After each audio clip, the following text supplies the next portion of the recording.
은 스토리텔링 연구소장으로 계시는 김영수 선교사님께서 전해주시겠습니다. 단위에 등단하실 때 감사의 큰 박수 부탁드리겠습니다.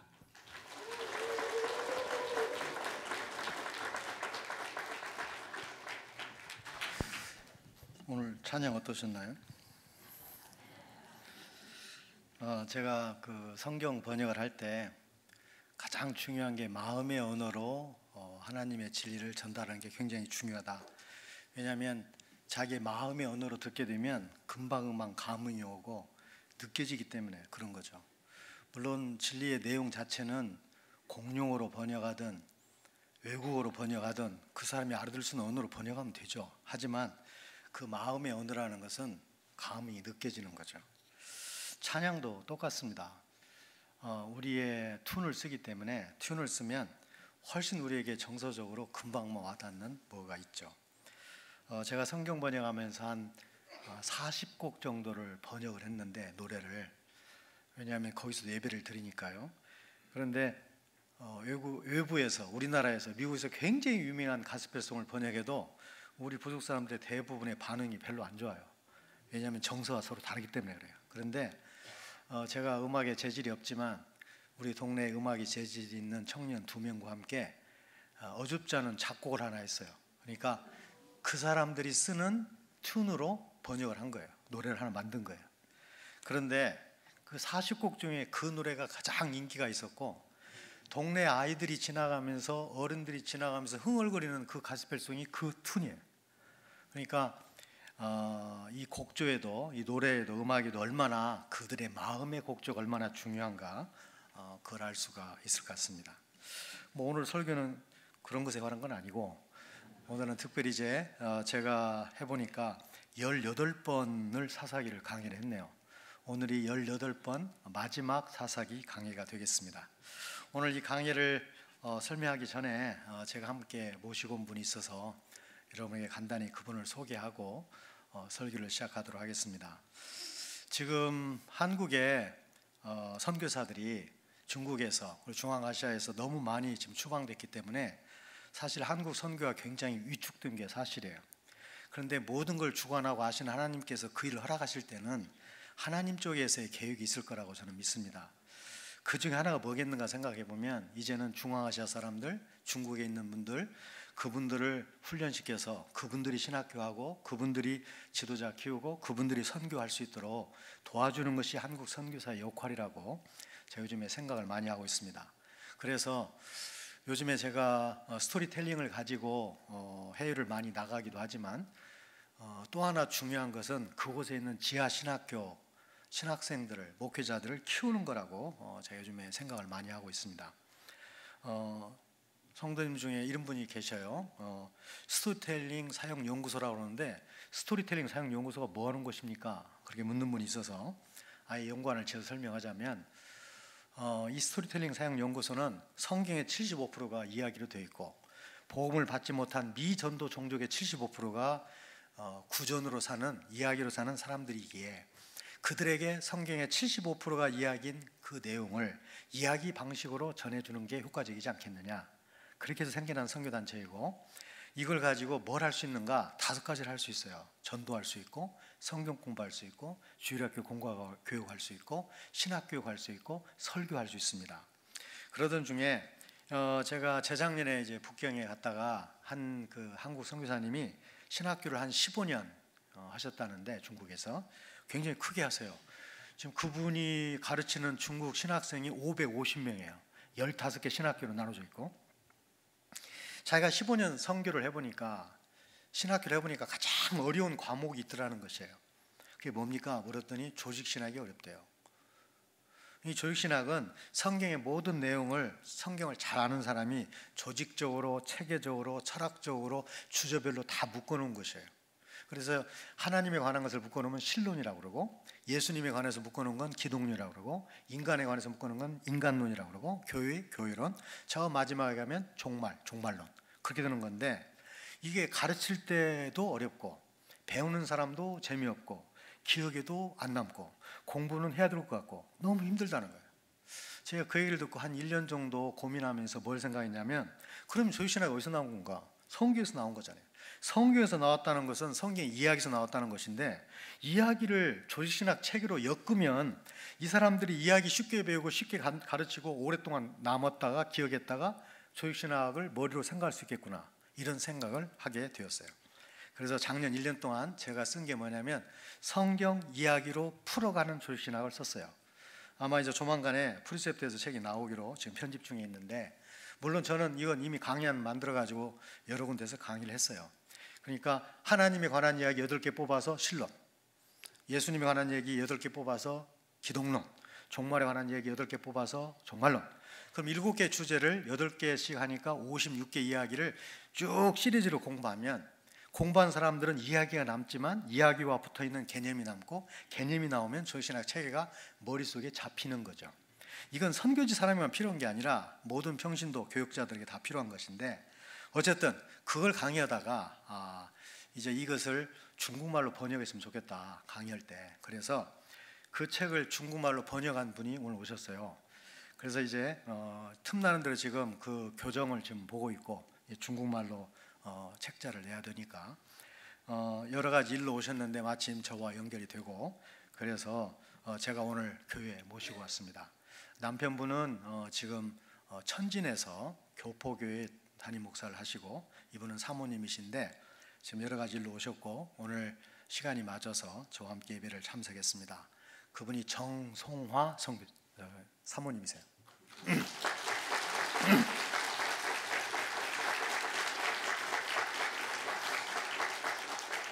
소개는 끝났고 이제 바로 설교를 하도록 하겠습니다.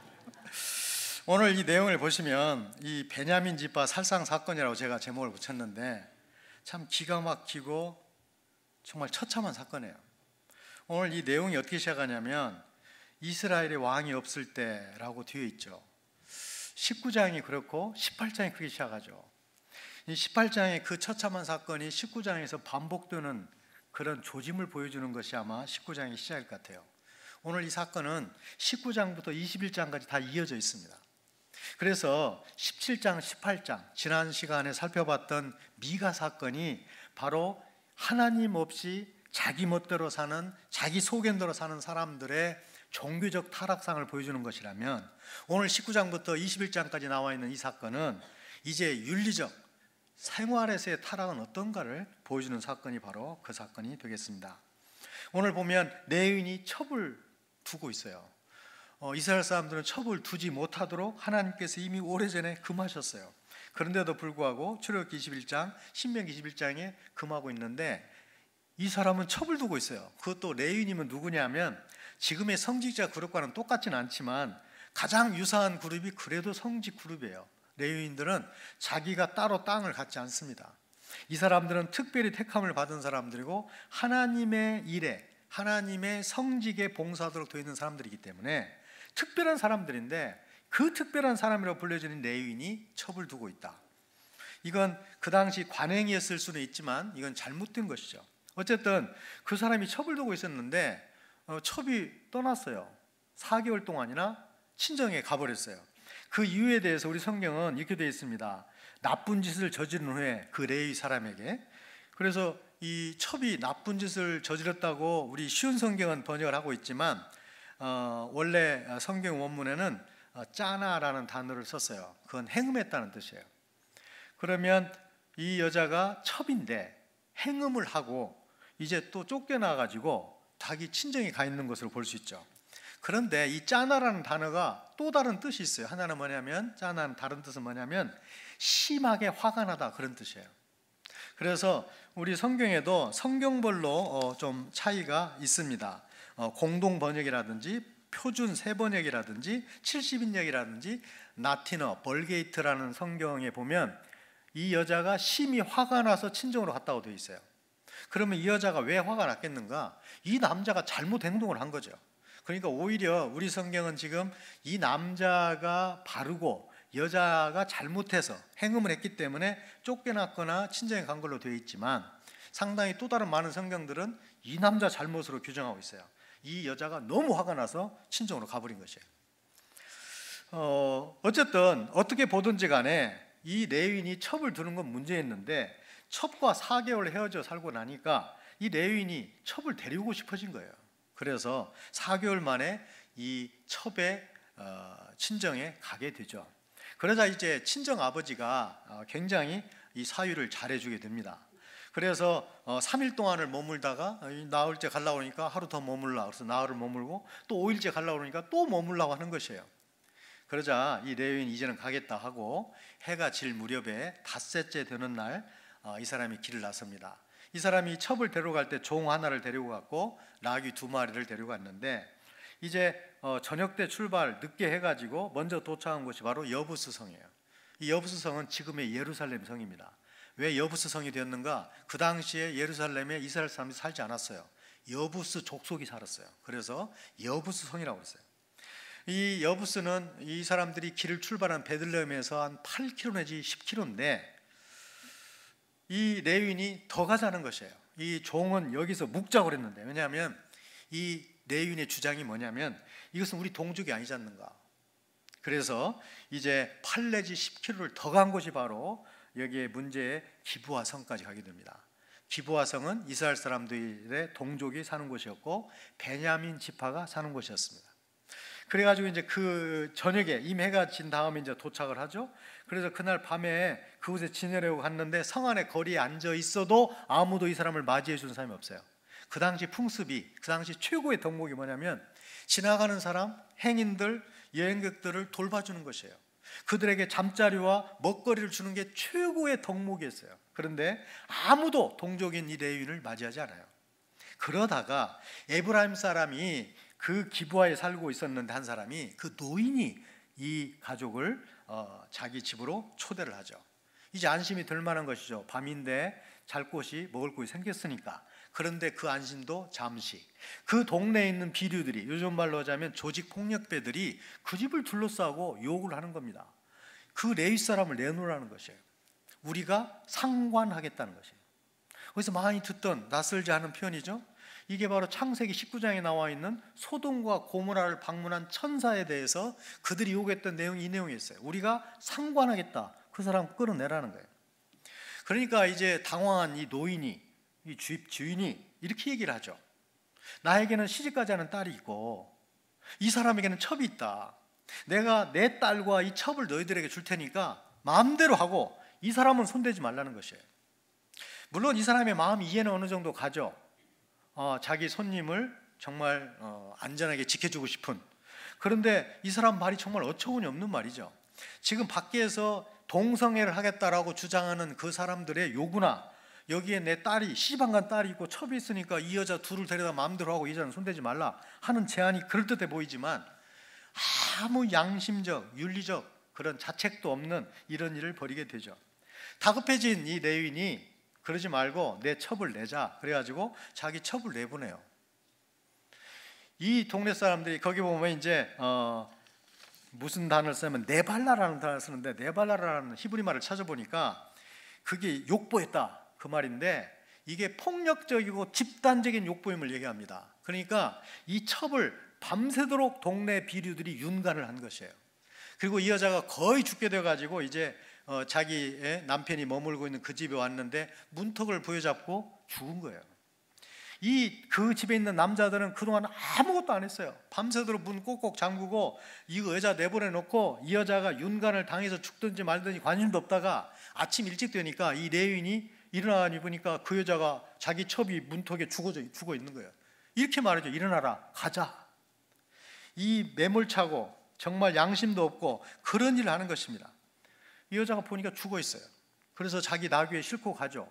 언뜻 보면 불쌍한 이 여인을 안장을 시켜주는가 보다라고 생각이 되겠지만 그 목적이 아니었어요. 그 여자를, 자기 첩을 집에 데리고 가서 이 여자 시신을 12토막으로 쪼갭니다. 여러분이 오늘 20장, 21장 보시면 그 내용이에요. 12토막으로 쪼개가지고 12지파에게 다 보내면서 얘기하는 거예요. 내가 베냐민에서 이런 일을 당했기 때문에 내가 참을 수가 없어서 여러분에게 알리기 위해서 이런 일을 한다는 것이에요. 그래서 이 시신 한 토막씩을 받은 이 12지파들이 화가 머리끝까지 나가지고 결단을 하죠. 그런 베냐민 지파는 우리 지파에 들어올 수 없다. 베냐민 지파를 다 없애버리자. 그래가지고 사람들이 베냐민과 싸우겠다고 모여든 사람이, 칼을 들고 모여든 사람이 40만이에요. 이 사람들이 여리고성을, 특별히 가나안 땅을 정복할 때도 이렇게 단합된 모습을 보인 적이 없고, 이 사사 시대에 사사들과 함께 싸우겠다고 칼 들고 나타나는 사람이 40만이나 모인 적이 없어요. 지금 이 사람들이 왜 모이냐면 하나님 말씀 순종하려고 모인 게 아니고, 자기 동족 베냐민의 처사가 워낙 못마땅하니 그들을 다 죽여버리자라는 의도를 가지고 모인 사람들이 바로 이 40만이에요. 그러면 이 사람들이 40만에 모인 사람들에서 이제 불에다가 기름을 붓듯이 레위인이 말을 하는데, 아주 세 가지 전략을 가지고 얘기를 해요. 자기가 한 잘못은 하나도 말하지 않아요. 두 번째로는 그들이 자기 생명을 위협했다는 것입니다. 물론 위협적이긴 했겠지만 자기 생명을 위협한 건 아니에요. 그런데 위협했다고 거짓말을 하고, 또 한 가지는 이 기브아 사람들이라고 되어 있는데 그걸 위협한 사람들이 바꿔요, 단어를. 기브아 지도자들이 그랬다는 거죠. 사실 기브아 지도자들이 그런 위협을 했느냐, 기브아 사람들이 위협했느냐는 굉장히 다릅니다. 기브아 사람이면 기브아 사람의 일부 사람들이 그런 못된 짓을 했다는 것이고, 기브아 지도자들이 그랬다는 것은 레위인인 나를, 이스라엘 사람인 나를 집단적으로, 전체적으로, 공동체적으로 나를 공격했다는 말이 되기 때문에 이 사람은 굉장히 의도적이고 굉장히 속보이는 그런 보고를 하므로 이제 이 사람들의 화가 머리끝까지 치솟게 되죠. 그래서 결정한 게 뭔가? 베냐민을 없애자는 것이에요. 40만이 모여가지고 이제 전쟁을 치려고 하니까 이 베냐민 사람들이 그때라도 이렇게 했으면 됩니다. 그 부분은 우리가 좀 불찰이었다, 우리가 잘못했다, 여기 그 비류들, 그 깡패들 잡아왔다, 너희들이 알아서 해라. 그리고 이렇게 화해를 신청했으면 문제가 해결될 수도 있었을 텐데 이 사람 그렇게 하지 않아요. 우리가 뭘 잘못했냐, 우리 비류들이 뭘 잘못했냐, 왜 이러냐, 그래가지고 군대를 모집하게 되는 것이에요. 그래서 이 사람들이 군대를 모집해가지고 이제 40만 대 26,700명이 싸움을 싸우게 되는 것입니다. 그래서 첫 번째 전투에서 22,000명의 연합군이 죽어요. 두 번째 전투에서 18,000명의 연합군이 또 죽어요. 이제 세 번째 전투에서 매복에 성공함으로 연합군이 베냐민 사람들을 거의 다 죽이게 되는데, 몇 명을 남겨놓고 다 죽이냐면 600명을 남겨놓고 다 죽여요. 그러고 난 다음에 이 사람들이 정신이 차려보니까 12지파 중에 한 지파가 없어지게 된 거예요 지금. 그래서 이 사람들이 또 악을 저지르죠. 그 악이 뭐냐면, 그러면 우리는 이미 이들에게 딸을 주지 않기로, 결혼시키지 않기로 맹세를 했기 때문에 우리의 딸을 줄 수는 없고, 600명 남은 사람에 대해서 길르앗이라는 곳을 쳐들어갑니다. 길르앗이 어딘가 이스라엘 사람이 사는 곳이에요. 이 사람들은 어떤 잘못을 했는가? 그들이 볼 때 연합군에 가담을 안 했어요. 그런데 그 연합군에 가담하는 게 사실은 악을 행하는 것이에요. 잘못된 전투니까요. 그런데 연합군에 가담하지 않았다는 길르앗 사람들을 모두 죽이기로 하죠. 그래서 결혼한 남녀를 다 죽여요. 결혼한 사람 다 죽는 거예요. 그 다음에 그 사이에서 태어난 아이들 다 죽어요. 누구만 사는가? 결혼하지 않은 처녀만 살리는 거예요. 그게 400명이에요. 그래서 이 400명을 600명 남아있는 베냐민 사람의 400명과 결혼을 시키고 이제 200명의 여자가 부족하단 말이죠. 그래서 또 뭔 일을 하는가? 가만히 누가 아이들을 냈겠죠. 실로라는 것이 매년 경건한 유대인들이 모여서 하나님을 제사드리는 것인데, 거기에 모여있는 사람 중에 너희들이 원하는 여자를 탈취해 가라는 것이에요. 우리가 눈 감아 주겠다는 거예요. 그래서 200명의 여자를, 예배드리러 온 여자들을 납치하도록 고용한 것이에요. 그래서 200명의 여자를 뽑아가지고 600명을 결혼시키는 것이 바로 오늘 사건이에요. 지금 이 내용을 보시면 정말 사람이 이렇게까지 악해질 수 있을까? 아니, 유대인이라는 하나님을 섬기는 사람들이 그래도 하나님 이름을 걸고 이런 일 할 수 있을까? 지금 하나님께 맹세했기 때문에 자기들이 이렇게 했다고 말할 수 있죠. 그리고 우리들의 행동 옳았다고 말할 수 있죠. 맹세 지켰잖아요. 결혼 안 시켰잖아요, 자기들은. 그러나 이 수많은 악을 행하면서 그 일을 하는 거 보면 참으로 어이가 없다는 생각이 들죠. 오늘 제가 이 사건을 쭉 보면서 어쩌면 제가 사역했던 우리 그 지역에 있었던 이 부족 간의 전쟁과 상당히 유사한데 그 행동 내용이나 결과는 반대인 그런 사건을 제가 생각해 보게 되었습니다. 제가 사역했던 곳은 이리안자라는 곳이고, 이리안자의 동쪽은 파푸아 뉴기냐고, 서쪽은 이리안자야 또는 파푸아라고 불리는 인도네시아 땅입니다. 저는 인도네시아 땅에 있어서 사역을 했는데 그 땅이 굉장히 커요. 제가 한번 말씀드렸겠습니다만 그 섬에서 사역했다니까 뭐 제주도 생각하지 말라고 그랬죠. 이 섬 크기가 한반도의 4배입니다. 그래서 오른쪽 반이 북한의 4배고 왼쪽 반이 남한의 4배인데 남한의 네베 북쪽에 사르미 지역에서 저는 사역했어요. 부족은 꾸베르바. 그런데 한참 밑에, 이 섬이 상당히 길어요. 밑에 보면 아스맛이라는 지역이 있습니다. 그 지역에 사웨라는 부족이 있어요. 거기에 1960년 중반에 미국의 돈 리차드슨이라는 선교사님이 그 마을을 사역지로 정하고 들어갔어요.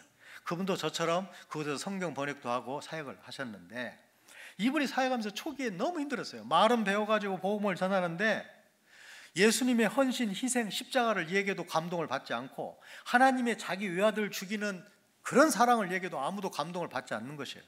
그들에게 이것이 아무 의미가 없는 것이에요. 그런데 놀랍게도 예수님의 십자가를 얘기하다가 가룟유다 얘기를 하니까 이 사람들이 갑자기 막 열광을 하고 관심을 보이는 거예요. 왜 그런가 봤더니 이 사람들은 속임 문화예요. 이 속임 문화는 좀 특별한 문화인데, 지도자가 되려면 적어도 남을 속인 경험과 속였던 경력이 있어야 돼요. 인정을 받아야 돼요. 아, 이 사람 지도자 능력이 있다. 그런데 속인지도 경험도 없고 맨날 속기나 하고 그런 사람은 지도자로서 탈락이에요. 그러니까 예수님 하나도 감동이 안 돼요. 하나님 하나도 감동 안 돼요. 그런데 3년 동안 예수님을 제자로 따라다니다가 예수님을 배반하고 예수님을 죽게 만든 이 가룟유다는 어떻게 봐도 그들의 문화 속에서는 영웅인 거예요. 그러니까 모두 열광을 하는 것이에요. 우리의 모델을 찾았다고 그러면서. 그러니까 이 돈 리차드슨 선교사님은 너무 힘든 거죠. 아니, 은혜를 받아야 할 사람한테는 안 받고, 은혜를 받아야 할 곳에는 안 받고, 은혜를 안 받아야 되고 받아서는 안 될 사람한테 은혜를 받으니 이분이 너무 답답한 거죠. 그래가지고 아무리 설명을 해도 이 말이 안 되는 거예요. 그들은 관심 없어요. 가룟유다에 대해서만 배우겠다는 거예요. 그러던 중에 전쟁이 일어나죠. 이 부족과 부족 사이에 큰 전쟁이 일어납니다. 그래가지고 많은 사람이 죽게 돼요. 많은 사람이 다치게 돼요. 그러자 결단을 내게 되는데, 누구냐면 사웨 부족의 추장이 놀라운 결단을 내리게 돼요. 그 결단이 뭐냐면, 아직도 자기의 외아들이면서 핏덩어리인 자기 아들을 저 상대 대적 추장의 집에 볼모로 보내는 것이에요. 말은 입양이지만 사실은 볼모죠. 그래서 그 아이를 그 부족 말로 화해의 아이다라고 얘기를 해요. 그래서 이 화해의 아이가 그 집에 사는 동안 이 두 부족은 싸울 수 없어요. 왜냐하면 화해의 아이가 살아있는 존재이기 때문에. 그런데 만약에 그 화해의 아이가 살해를 당하거나 무슨 변고가 생기면 그 두 부족은 다시 전쟁인데, 이번에는 이 전쟁이 어디까지 가야 되냐면 한 부족이 없어질 때까지 싸우는 것이에요. 이 상황, 문화적인 걸 딱 보면서 이분이 큰 아이디어를 얻은 것이에요. 그래서 이분이 복음을 설명하죠. 이 부족 간의 싸움은 참 치열하고 아픈 것이었다. 그러나 이 문제를 해결하는 것은 바로 화해의 아이 때문에 그러지 않느냐. 사실 하나님과 이 사회 부족 사이에도 사실은 전쟁이 끊임이 없었다. 왜냐하면 인간이, 사회 부족 사람들이 하나님 말씀을 불순종했기 때문이다. 그래서 하나님께서 화해의 아이로 예수님을 이 땅에 보내셨다. 이 사람들이 이해하기 시작하는 것이에요. 그러면서, 그런데 그 화해의 아이를 죽인 존재가 누군가? 가룟유다다. 그러니까 이제 모든 사람들이 이제 퍽 뒤집어진 거예요. 이 가룟유다 나쁜 놈이야. 어떻게 다른 사람도 아닌 화해의 아이를 죽이냐는 거예요. 그래가지고 이제 복음을 잘 전했는데, 이 지금 사회 부족 사람들이 65년이 지났는데 이분이 이 복음을 전한 지 지금도 70%가 예수를 믿고 있습니다. 그러니까 이것이 얼마나 영향이 있는 걸 보여준 거죠. 우리가 이걸 선교에서는 뭐라고 말하냐면 구속적 유사라고 그래요. 그러니까 어떤 문화나 어떤 관습이나 어떤 것에 기독교의 구원 교리가 들어가 있다는 것이에요. 설명하기 좋도록. 이게 바로 화해의 아이가 예수님을 딱 보여주는 좋은 것이죠. 그래서 이 사람들은 그 부족 간의 전쟁을 이 화해의 아이라는 풍습과 문화를 통해서 해결하고 서로 함께 살 수 있는 길을 모색했는데, 오늘 이 사건과는 너무도 반대가 되는 이 사건은 분교가 생겼는데 그걸 맞불을 놔가지고 다 죽게 만들고, 그 죽게 만든 사람들 또 해결해갔다고 또 다른 사람을 죽이고, 말도 안 되는 경건하게 예배 들어온 여자들을 탈취에다가 아내로 삼게 하고, 이런 모든 내용들을 보면서 왜 이런 일이 나는 것인가? 우리가 오늘 이 문제를 가지고 한번 정리해 볼 필요가 있습니다. 오늘 이 사건들이 밤에 다 일어나요. 그러니까 이 레윈의 여행도 밤에 여행을 시작하고, 불량배들의 요구도 밤에 일어나고, 불량배들의 윤관도 밤에 일어나고, 그 첩이 죽은 것도 밤에 일어나고, 모든 사건들이 다 밤에 일어나고 있어요. 어쩌면 그들의 윤리적인 상태가 바로 밤과 같은 상태였음을 보여주는 것이라고 말할 수 있습니다. 지난 시간에 바로 17장과 18장의 미가 사건을 통해서 그들의 종교적 타락상을 얘기했는데, 그 종교적 타락상의 당연한 결과가 뭔가? 윤리적 삶의 타락이에요. 그래서 이 사람들이 그런 타락에 빠질 수밖에 없었던 것이죠. 여기에 보시면 여기에 등장하는 한 사람도 윤리적인 그런 가책이나 그런 뉘우침이나 부끄러움이나 그런 마음이 있는 사람이 하나도 없어요. 너무도 자연스럽게 악행들이 차례차례로 진행이 되고 그 악행에 대해서 아무도 문제를 제기한 사람이 없다는 것이 바로 이 사람들의 더 큰 문제라고 말할 수 있습니다. 왜 이렇게 된 것일까?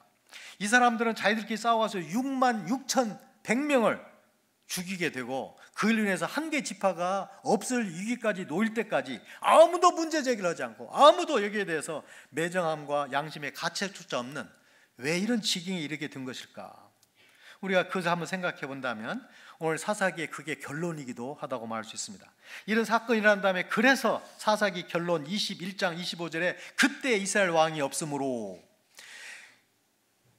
사람이 각각 그 속에는 옳은 대로 행하였다. 여기서 왕이 없다는 건 뭐냐면 왕을 인정하지 않고 왕의 명령을 따르지 않고 자기 멋대로 사는 것입니다. 인간이 자기 소견에 오른 대로, 자기 생각에 오른 대로, 자기 기분대로, 자기 생각대로 살면 그게 자유가 아니고 그게 멸망의 길이라는 말이죠. 오늘 우리가 그래서 여기서 4가지 교훈을 우리가 한번 생각해 볼 수 있습니다. 첫 번째로는 우리는 하나님을 인정하지 않고 자기 소견에 오른 대로 살게 되면 그 결과가 비참함으로 이어질 수밖에 없다는 것입니다. 사실 이 사건은 유대인에만 있는 게 아니에요. 유대인들에게 물어보면요, 구약 성경에서 가장 지우고 싶은, 기록이 안 됐으면 할 만한 당신들의 역사가 뭐냐고 물어보면 10명이면 10명이 다 이 사건을 된다고 그래요. 이 사건 없었으면 좋겠다, 정말 치욕스럽다, 어떻게 동족이 이럴 수가 있느냐, 그렇게 말을 한다고 그래요. 그런데 이스라엘 사람만의 문제가 아니죠. 우리 인류 역사를 보면 이런 일이 계속해서 반복되었습니다. 우리가 잘 아는 캄보디아 킬링필드를 보셔도 그렇잖아요. 제가 한 2번 정도 그 킬링필드 유적지를 가봤는데, 저는 뭐든지 잘 먹고 비유가 강하기 때문에 문제가 없지만, 같이 갔던 한 목사님 이런 말씀하시더라고요. 이틀 동안 밥을 못 먹어요. 너무 그들의 잔인함이 몸에 눈에 남아가지고. 그 한 나무가 있어요. 한 나무가 있는데 옆에는 우물이 있고, 그 기록을 쭉 읽어보면 그림도 그려놨는데 뭐라고 되냐면, 그 킬링필드가 일어나면서 이제 동족을 죽이게 되는, 공산화 혁명과 함께 죽이게 되는 그런 일이 생겼는데, 여자고 남자고 어린애고 다 죽였어요. 어린애는 어떻게 죽이냐면 칼이나 무기를 쓰는 것도 아깝다는 거죠. 그래서 이 발목을 잡고 머리통을 나무에게 세게 치는 것이에요. 그래서 머리를 터트려 가지고 옆에 있는 우물에 던졌대요. 그게 한 명이 아니라 수십 명씩 이렇게 죽였다. 그런 내용들을 다 기록해 놓은 것이에요. 그걸 이제 이어폰을 끼면은 한국말로도 나와요. 자세한 안내가 쭉 나와요. 그걸 돌아오고 나면 정말 아무리 피가 강한 사람도 그날 저녁은 아마 못 먹을 거야. 그게 사람이에요. 30만을 그렇게 죽였어요. 그것만 아닙니다. 르완다라는 나라도 유명하죠. 르완다라는 나라는 지금도 기독교인, 구교, 신교가 80%로 통계가 잡혀 있습니다. 그러니까 주일 아침에 일어나가지고 당신 어디 갑니까? 물으면 10명 물으면 8명이 나 교회 갑니다, 성당 갑니다. 그런 나라가 르완다예요. 동족 상잔 일어나가지고 100만 명을 서로 짧은 시간에 죽입니다. 너무 짧은 시간에 많이 죽어가지고 이 시신을 감당할 수 없어서 한 계곡은 이 시신을 차례로 포개놓고 흙을 덮었어요. 그런 나라가 르완다예요. 우리가 잘 아는 히틀러가 600만 명의 유대인들을 죽였습니다. 그들은 명분이 있고 이유가 있을지 모르지만 인간이 저렇게까지 잔악해질 수 있을까? 그럴 수 있다는 말이에요. 하나님을 인정하지 않고 하나님을 믿는다고 말하면서 하나님을 왕으로 인정하지 않고 사는 사람들의 마지막 결과는 뭔가? 그렇게까지 잔인해질 수 있는 것이 바로 인간이라는 사실을 우리는 분명하게 알아야 될 것입니다. 모든 종류의 자기중심적, 그 다음에 이기주의적 삶, 그건 자멸이고 공멸이라는 사실을 우리는 분명하게 기억해야 될 것입니다. 두 번째로는 불순종은 또 다른 불순종은, 범죄는 또 다른 범죄를 낳는다는 것이에요. 여기도 보시면 이 사람들의 한 사람의 범죄, 지파의 범죄, 민족의 범죄가 그냥 계속해서 거듭되는 것이에요. 이 불순종을 해결하기 위해서 또 다른 불순종, 이 범죄를 막기 위해서 또 다른 범죄. 왜 이렇게 되는 것인가? 결국 불순종의 순환과 범죄의 순환을 끌 수 있는 것은 회개와 순종밖에 없지 다른 방법으로는 안 된다는 것입니다.